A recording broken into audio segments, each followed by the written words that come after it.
Welcome. Thank you so much for joining us. We're about to get started on our first Spotlight series for mentoring future technologists. Just a couple of quick housekeeping items before we begin. We've got a very short timeline and a lot of great things to share with you today. So just a couple of rules of engagement for you and a little bit of etiquette. And before we jump in, we ask that you take a moment to review the Microsoft Code of Conduct. And with that, I will send things over to Shona to kick us off. Hi, everyone. Good morning, good afternoon, good evening from wherever you're joining us from today. We are so excited to have you with us. My name is Shauna, and I'm the Microsoft Humans of IT Community Lead. And today I have an amazing panel I want to introduce to you. They first spoke recently at Microsoft Ignite the Tour DC, and they're here to join us again at Microsoft Build. So without further ado, let's start with some introductions. Sarah and David, why don't you begin? All right, hi everyone. My name is Sarah Patrick, and I am finishing up my sophomore year at the University of Maryland College Park, where I am studying information science. I am an ambassador for the InfoSci program at Maryland, and I'm also the professional chair for my sorority Alpha Omega Epsilon. And this summer, I'll be working for the Library of Congress as their SharePoint intern. Very nice. My name's David Patrick. I'm a Microsoft certified trainer. I work for a company called Data Systems Analysts. We're a DoD contractor. I do a lot of work for the U.S. Army at Aberdeen Proving Ground. I also teach at the University of Maryland in the InfoSci program.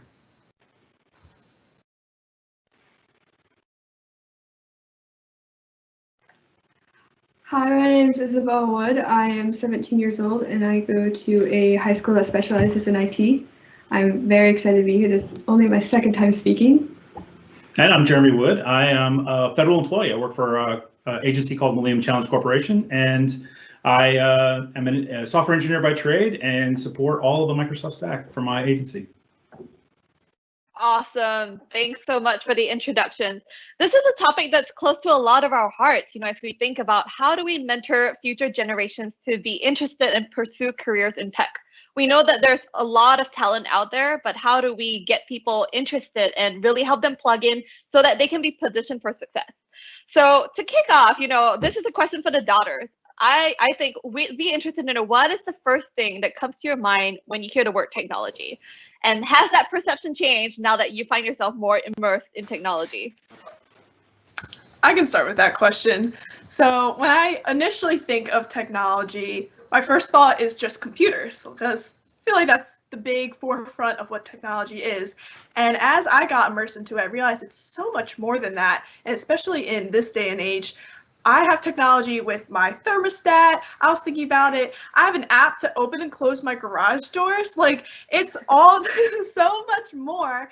And even me now working in it, I really get to see it from the back end too of how technology is and how it can be created. So it's really more than just computers and what we see from the forefront. Yeah, there's really no escape from it. I think technology permeates everywhere, right? What about you, Isabel? Much like Sarah, I immediately think of computers, especially since that's what you're first taught when you're brought into the technology world. But as I've gotten deeper into the tech space, I've realized that it's more than just computers. It's the people that make those computers. It's the people that come up with ideas, and it's the ideas that really push what tech has become today. Yeah, I really like that point. I think, it's really important to know the humans behind the technology, because when we're creating technology, it's not just to do things, right? It's really, what kind of problem are we solving? What kind of, humanity situation that we're helping to solve for? And I think that's really important.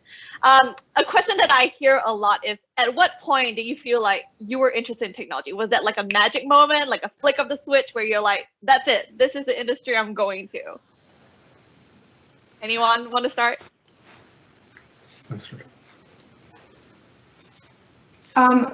I think I first noticed I want to get into tech when I saw my brother Zach, who got into the tech space around the same time that I decided to join, around 8th grade, because he got so many opportunities. He got to do hackathons, he got scholarships, and just was part of the community, which I thought was really cool. Yeah, that's great. What about you, Sarah? Was there a magic moment? I think kind Kind of. It was maybe a slower magic moment. I always knew that I was interested in science and math, so I went to a school that was specialized in science and math.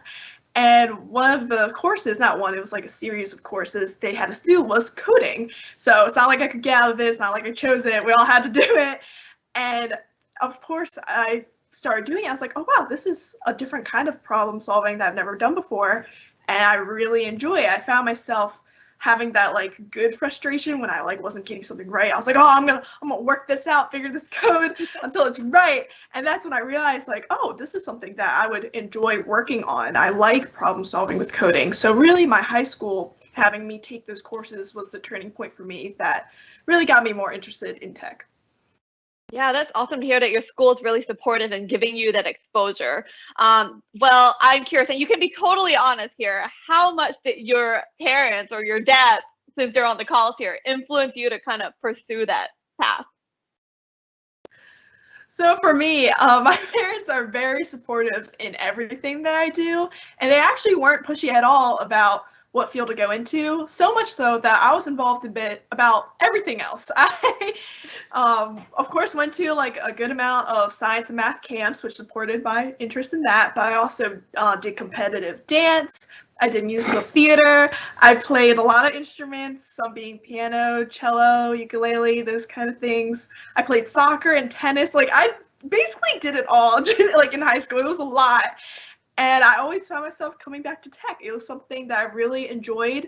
I really valued school and academics. So they really supported me along the way with whatever I wanted to do. David looks like he has something to say about offering choices and a scope of things. we definitely gave her a lot of choices. That's awesome. Yep. Any other things you want to add to that, like in terms of, you know, like creating those opportunities and letting them explore for themselves? You know, I guess the thing I want to say is that I actively tried not to push her into my field. I didn't want her to follow me. I wanted her to blaze her own path. Like she said, she did soccer and music and all that other stuff. I think dance was one of those ones that I was really like, oh gosh. I sat through so many dance recitals, and early on it was rough. But she got really good at it. In fact, it taught me something that when she got up there and she was very shy, I think. And then it was time to perform, and she flipped the switch and started dancing, and she was a performer. And I said to myself, there's something else that's like that, where once you get on stage, you flip the switch and also you can project and you can educate and you can share. And so later, you know, when we talk about speaking, she did it to herself. It wasn't my fault. And tell us how many speaking sessions you've done now, Sarah, at this point. I think 20 about. Last time I actually counted, we were at 15. And even just during this time at home, I've done 5. So it sounds like 20. And this is all voluntary, right? Nobody made you do it. It was totally, you know, not volunteer, but you wanted it. I may have had a push in the beginning. So like my dad said, I was definitely more shy, didn't really want to do public speaking because that makes me nervous. Like, why would I want to do that? And when I entered college, I had just finished my first internship, and my dad was like, oh, I've been doing talks all these years. Like, you should do one. I was like, nah, that's your thing, not mine. He goes, well, that's too bad. I already signed you up, and you already got accepted. And I was like, what are you talking about? But he's right. It's something different, the adrenaline, the nervousness, and then once you're on, and it's a whole different feeling. And you feel so satisfied and happy to help teach others afterwards. It's great. That's true. Well, I think, Isabel, you had a similar story, right? When your dad kind of convinced you to speak at Microsoft Ignite the Tour DC? Yeah, definitely. I was excited, but I wasn't really sure what he signed me up for. I was kind of like, I guess I'll just go with the flow here. It sounds like fun. I really enjoyed the Ignite atmosphere. But as soon as I got up on that stage, I went, why did I let him do this to me? Why? And afterwards, I was like, okay, that's fine. I'll do this again.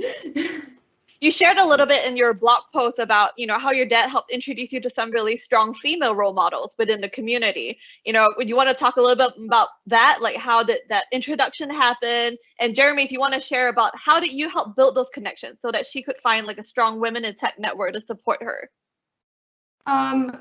It really started once he started going to the Ignite conferences down in Orlando, and because he wasn't there, a way to connect was we would wear cat shirts on the same day, and the same shirt, and we'd send pictures to each other proving that we were wearing these cat shirts. That's right. We had to have visual proof or it didn't happen. And so he went to the Insiders booth where Jen Gentleman was, and she would point him out and be like, "I like your cat shirt," and he would show the picture of me wearing the same cat shirt, and that's how I kind of got introduced to the whole Ignite Microsoft world, was because she specifically pointed him out and was like, "Hey, how's your daughter doing? How is she doing in her tech space, or just like in general?" And that's what really helped. Yeah, I'd say year after year, it's pretty funny when you do that once and it's kind of a lark. You do it twice, 3 times, 4 times, and then people are going, "Oh yeah, I remember you. How is your daughter doing? Here, take this swag for your daughter, not for you. You don't get anything. This is for your daughter."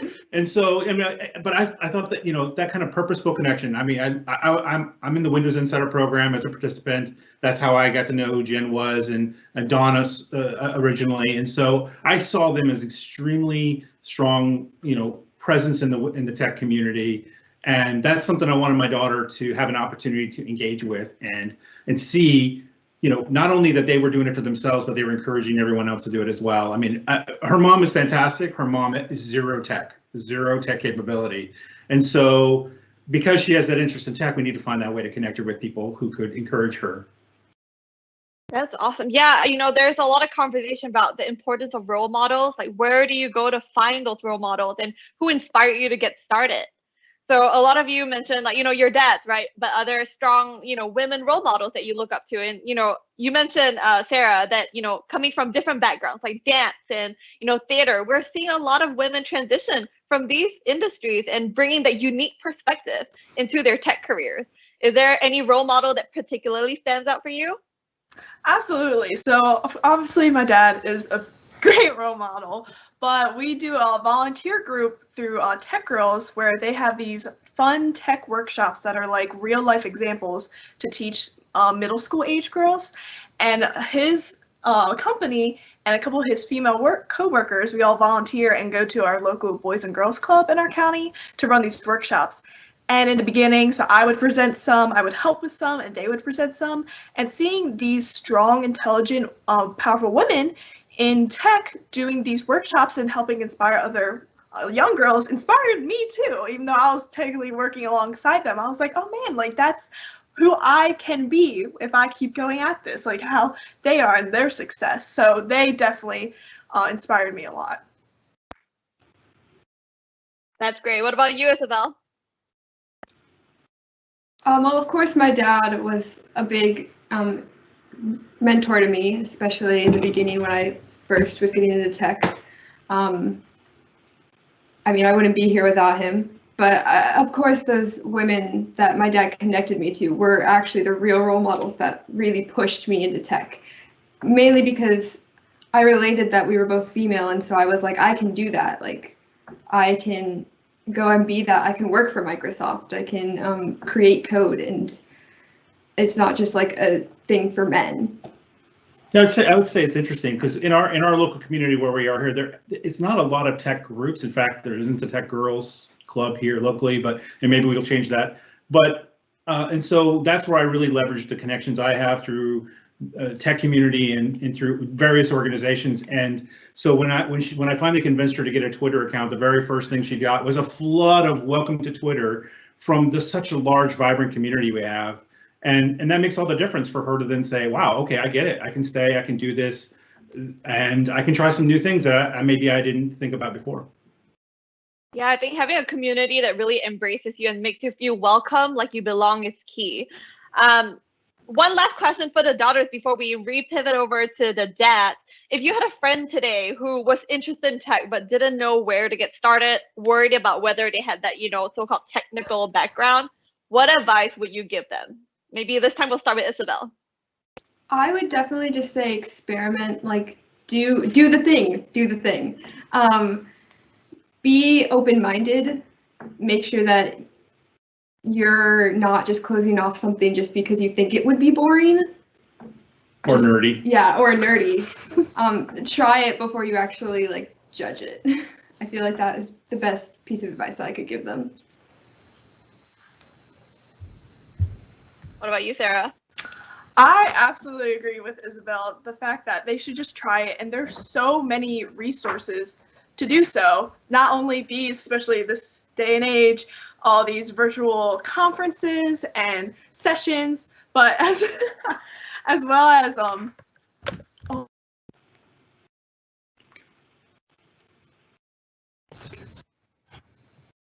Keep talking. I'm sorry, for me. Yes.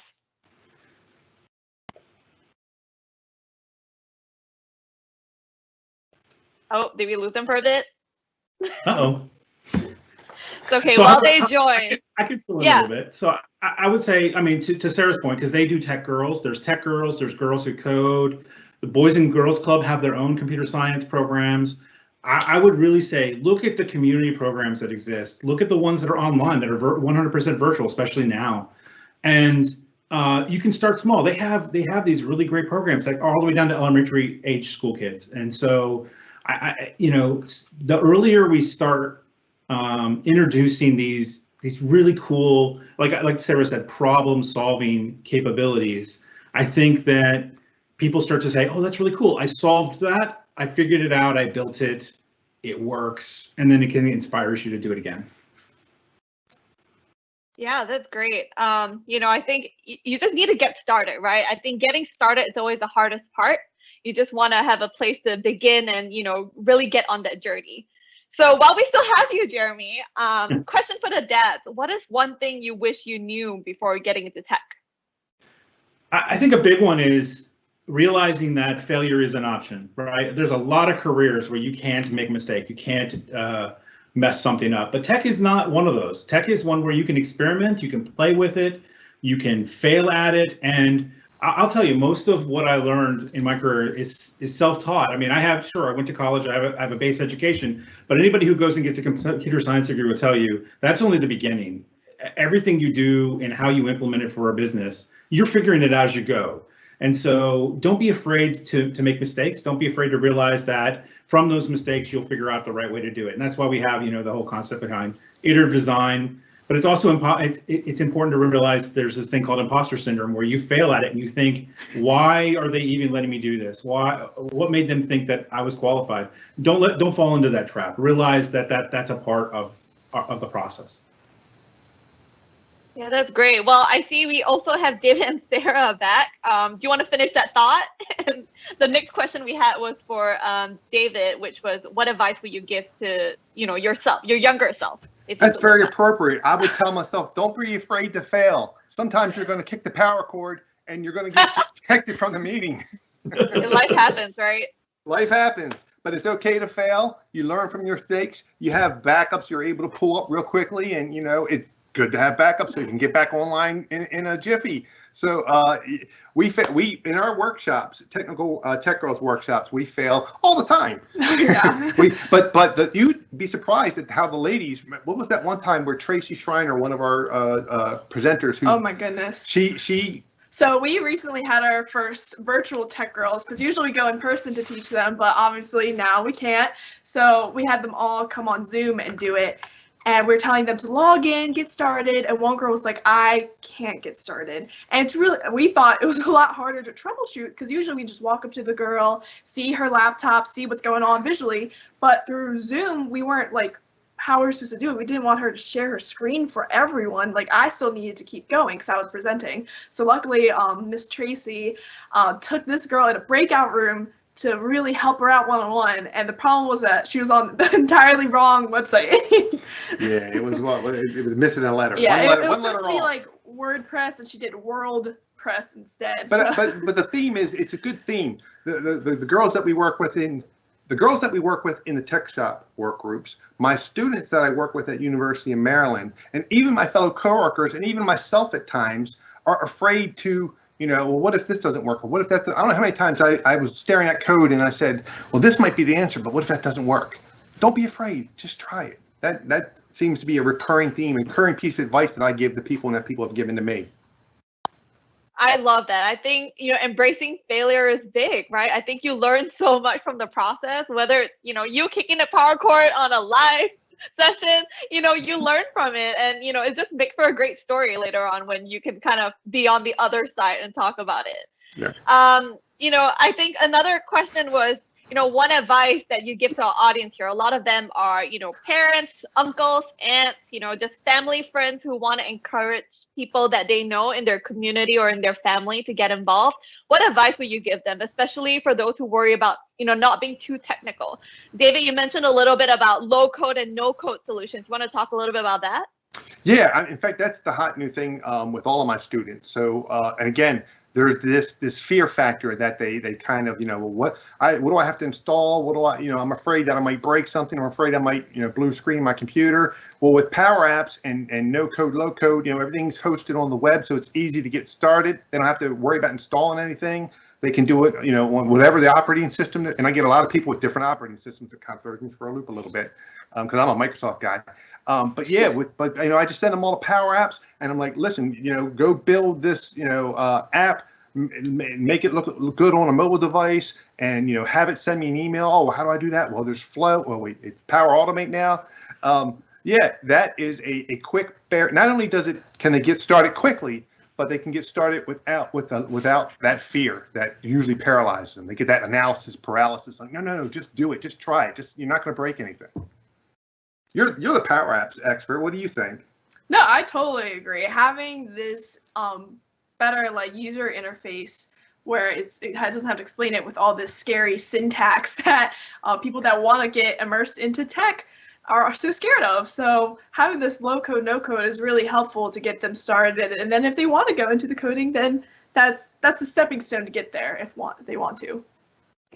Yeah, the buzzword now is really citizen developers, right? How do we get everybody on board, just using tech tools, whatever is out there to build solutions? Jeremy and Isabel, anything to add to that? I would add there are a lot of tools, free tools, whether they're an app or web-based, that will let you just learn concepts, right? It's not even real coding. It's not even producing an app per se. There was a great robotics kit that you could play with that interacted with Minecraft, where you could do something in the Minecraft environment and then a light would light up on this little circuit board, right? So there's these great, very introductory concepts that teach things in a very easy way. In Minecraft 1, I know there's a number of sessions here at Build that I'm very interested in seeing around Minecraft and some of the code components you can do with different programming languages. Awesome. So thanks for that input. We have so many interesting questions coming through the chat. I'm going to start with some Q&As, and then I want to save some time for a lightning round at the end. So we have a question from Sasha who says, my daughter is 6 years old and asked me over and over that I should teach her how to code. What is the right age to get started? Any thoughts on that? 6 sounds perfect. I was going to say, totally, if she wants to, go for it. And I'm thinking of one program specifically that we taught through Tech Girls Workshop, Kodu. It's provided from Microsoft, Kodu, K-O-D-U. Free. It's free, and kids get to design their own games. And this is low code. It's block coding, really. So it's all pictures. And that I found was perfect as introduction to coding. And in some of the workshops, the girls, they're supposed to be middle school girls, but every now and then, if it was a lightly attended event, we would invite other girls, whoever happened to be at the Boys and Girls Center, and we would get very young girls. And that workshop in particular, it was easy for them to pick up and get started, and they got really excited. It was like some third graders in there, building Kodu games. Yeah, and it's also really good about providing tutorials, showing other examples. Kodu, I'm 20 years old and I wanted to create my own game. I thought Kodu was so fun. I'm 50 and I love it. And it's all free, right? These all resources free. are 100. That's awesome. Yeah. So if you know somebody in your family or your relative that's interested, get them started because it's all out there, right? It's free. Just go participate. This is a good segue to the next question from Florian, who said, you mentioned hackathons. Are there any other events that help you transition to the tech space or events you wished you discovered earlier? What about? I would definitely say hackathons. I think hackathons have a unique capability to let you team up with some people. As a team, you're in it together. You build this like almost this small community and work through problem solving. I mean, I've been a software engineer for a long time, and in a hackathon, you're actually invoking so many software design principles in how you're interacting with each other, just trying to figure out how to collaborate and figure out what you want to do, that are going to be so important to how you interact with the team when you get into your actual career. Yeah, other than hackathons, are there any like courses or workshops you would recommend? Maybe Sarah, have you had any experiences on there? Yeah, so I was going to say I obviously really love hackathons. It's really valuable for working with others. But if you're like me and like are maybe a little shy at first and don't really want to work with people, I found Data Camp to be really awesome to teach you about whatever you want coding wise. You get to pick your course. It does easy step-by-step, some videos to explain it to you, and then it gives you like a little prompt of how to code, and then if you get it wrong, it tells you, oh, this is how you do it. You earn points. I found that to be a great way to self-pace yourself, and it's a free courses, a lot of them too. I did so many of them for my one class this semester. I learned a bunch of R, and yeah, I wish I had discovered that sooner in high school because I would have been open to learning more languages. Well, it's funny. So much like Data Camp, Microsoft Learn, I don't know that people realize that Microsoft Learn has gotten so much cooler and funner than the old Microsoft documentation that we pour through to learn stuff. Now, I assign Microsoft Learn modules to a lot of my students, and then they're hitting me up and saying, "Hey, Dave, you assigned module 1, but is it okay if I do 2 through 8 as well and finish the whole project?" I'm like, go for it. I mean, I really assigned Microsoft Learn for homework in my classes just to get so that they again raise the awareness. Look what's out there. Look what you can do. You can earn badges. The really nice thing about I like about some of the Microsoft Learn modules is that you can activate a sandbox in Azure, so they don't have to have a credit card. They don't have to have their own account. Well, they have to have an account, but they don't have to sign up. They don't have to use their credits. And they can complete these little, nuggets. They're bite-sized. They don't have to take all day, and they feel like at the end they got something done. They created a virtual machine. They put a website out there. They send me a screenshot of the website, and I'm like, I didn't even assign that. That's awesome. So Microsoft Learn, it doesn't get a lot of love, but it should. It's awesome. Also a free resource, so be sure to check that out. Yes. I love the next question from Nadia, who says, I would like to ask something of an inverse question. Do you have any advice on me, the daughter, getting my dad into tech? Oh, wow. So I would even suggest, so there's a great series that I've watched the first episode and now we're going to watch together, Power Apps for Big Kids and Little Kids. That is just now coming out. I think they're on episode 3, and it is hilarious and fun, and is another way for you as an adult to get involved as well and understand, right? I mean, we all have to learn it somehow. I mean, I didn't know Power Apps naturally, right? I had to play with it. I had to experience it. I think the same thing goes. I mean, YouTube is a phenomenal experience in terms of like just content upon content, whether it's podcasts or video tutorials. Microsoft posts a ton of content out there that I'm using and reposting for my organization, and they're just really easy to use guides for how to get started, and they will even to explain the concepts, right? You don't need to go to a computer science program to understand the concepts if you have somebody who just explains it to you in nice nuggets. Awesome. There's another question from Abby over here who says, I'm a senior in college and I'm an IT major. I'm a bit nervous about graduating because I feel like I'm not confident in my understanding of coding. How do I improve on my language skills, and how do I know what job roles to apply for? Any thoughts on that? I get that question all the time from my students. They literally say, we just learned JavaScript, but I don't feel confident. I'm staring, and they get that blank slate problem where they start a new program. And I say, number one, don't be afraid to copy other people's code.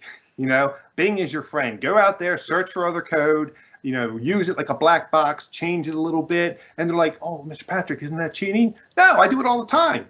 I mean, learn and adapt.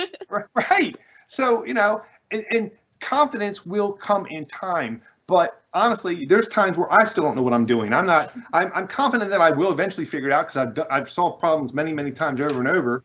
But I don't know how many times, and this happened to my students. I'm sure it's happened to Sarah. It's happened to me. You get stuck on a problem, and I tell them the number one thing to do is after you spend a few minutes on it and you're banging your head against the wall, get up and walk away. Go take a shower. Go exercise. Go walk the dog. Go pet the dog. You'd be amazed. You come back and then bam. This just happened to me. I was working on a homework problem and I was like, Dad, I can't figure it out. Can you come over? He literally only sat down next to me and I'm talking to him about it and I was like, I think I need to get this to happen. I Googled it and I found it and it was done. And he just sat down next to me. I just was like talking about it. I use a teddy bear. I'll bring my teddy bear over and I'll say, hey, teddy bear, this, X and Y, they should be equal, but they're not. And teddy bear will go, I'll go, okay, thanks. The confidence will come. The confidence will come.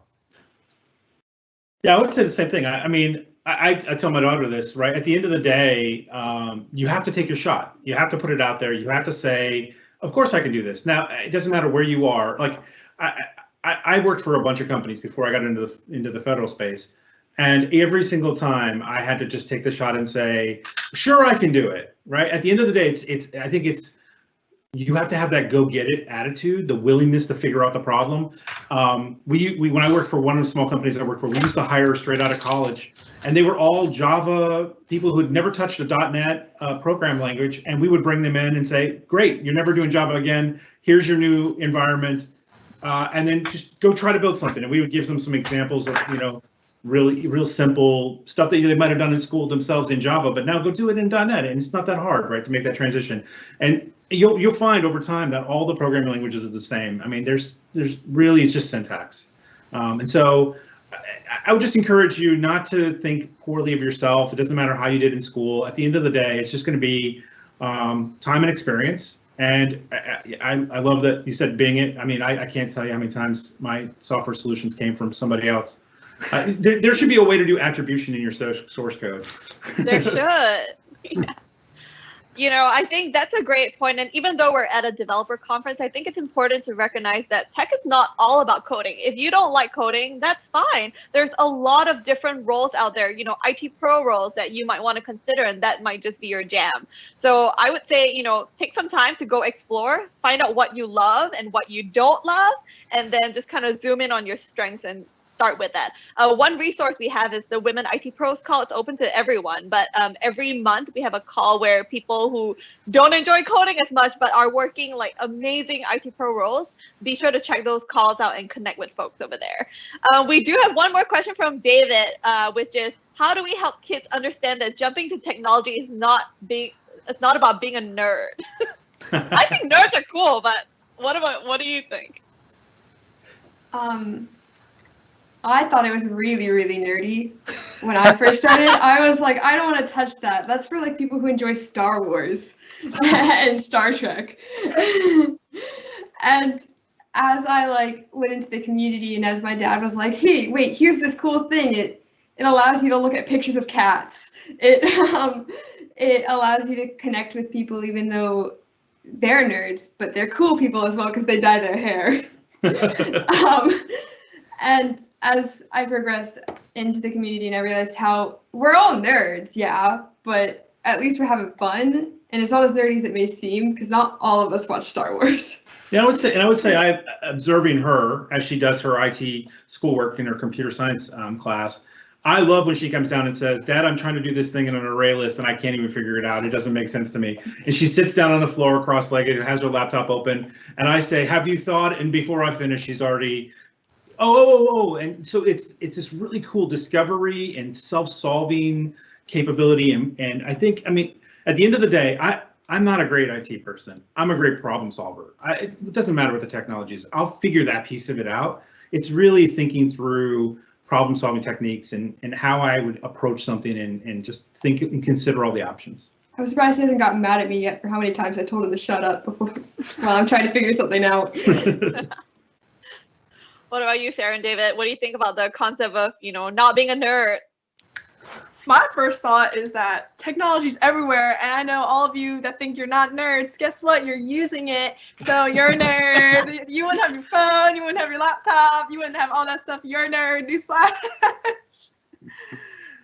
I mean, when we do our Tech Girls workshop, I think that's when the girls are always tentative to, oh, it's a computer, I'm going to build a website, all that. But once we finish and they've built their website and about music, some of the websites they did about music, about all these crazy subjects that they were interested in, basketball, and they no longer saw tech as a nerdy thing. It was just a tool that they used to get something, to create something, and they were proud of. And I love when we do presentations at the end, and the girls are always, and I'll be at first admit, I thought we don't need those, but those are probably the most important thing, because that's where the girls say, here's where we built this website. We use Visual Studio Code, and I put in 3 pages, and this is my face, and this is my bio, and this is my whatever, and they're just so proud that they've forgotten the tech part. They forgot that they were being, if you want to say they were being a nerd, they forgot all that, and that's, I forget I'm a nerd. So if you don't care that you're a nerd, then who cares what other people think?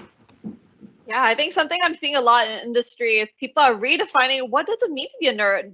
A nerd doesn't look like just a typical person in a hoodie anymore. There are nerds who do like fashion design, like Donna Sakar has so many other interest areas. We're all so unique, right? And I think embracing that, a nerd could just be one part of your identity. You could have so many things that you're good at, and that makes you unique. And I think that's the beauty about being a nerd, if you will. Let's move on to a quick round of lightning questions. So tell me the first thing that comes to your mind when you hear this. Number 1, the biggest misconception or myth about young adults in tech. And go.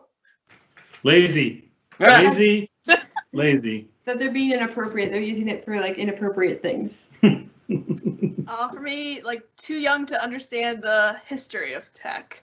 Or won't be able to do it. I mean, how many times young girls proved us wrong on that they can't handle it, but they can. Yeah. Next question. Favorite piece of Microsoft technology right now? Microsoft Zoom. I mean, Windows Phone. Windows. Oh, SharePoint. Minecraft. No, just kidding. Power Apps. Power Apps. Yeah. I'm between Power Apps and SharePoint. I mean, I love SharePoint, but Visual Studio Code, the fact that it runs everywhere, my students love it. I love it. Lightweight. I miss my old Visual Studio, but Visual Studio Code is the bomb. Okay, what is something you wish people talked about more in tech? Ooh, the fact that you have problems, right? Yeah. And then, it's a lot of failure. Yeah. That's true. Best career advice you've received so far? Do the thing. I know that's Donna, one of my favorites too. Yeah, I know Donna, kind of coined that not too long ago. But I would say even way back when I had a whole different career and I was freshly married, my wife told me, stop doing that. Do that instead, because that's where your passion really lies, and that's really what that's about. Follow your passion and just do it.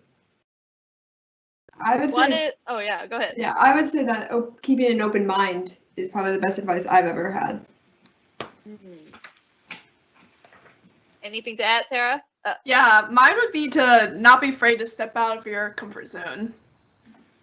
Yeah, don't get pushed around. People are always having these wars on Twitter and whatever. C# is better than VB.net or JavaScript is better than something else. And I'm like, you know what? Don't tell me something's better than something else. This is, I'm going to pick a tool. I'm going to get good at it. I'm going to use other tools. But, technology is not inherently worse or better necessarily. It's all about what I know and how I can solve a problem. So, don't listen to other people. And make up your own mind. Great. So last one. What is the most exciting part about being in tech? Ooh. It's hard to pick. Yeah. I mean, I would say everything for me, since I'm still learning. I'm still getting introduced to new ideas and topics and programs. So everything I see, I go, oh, that's so cool.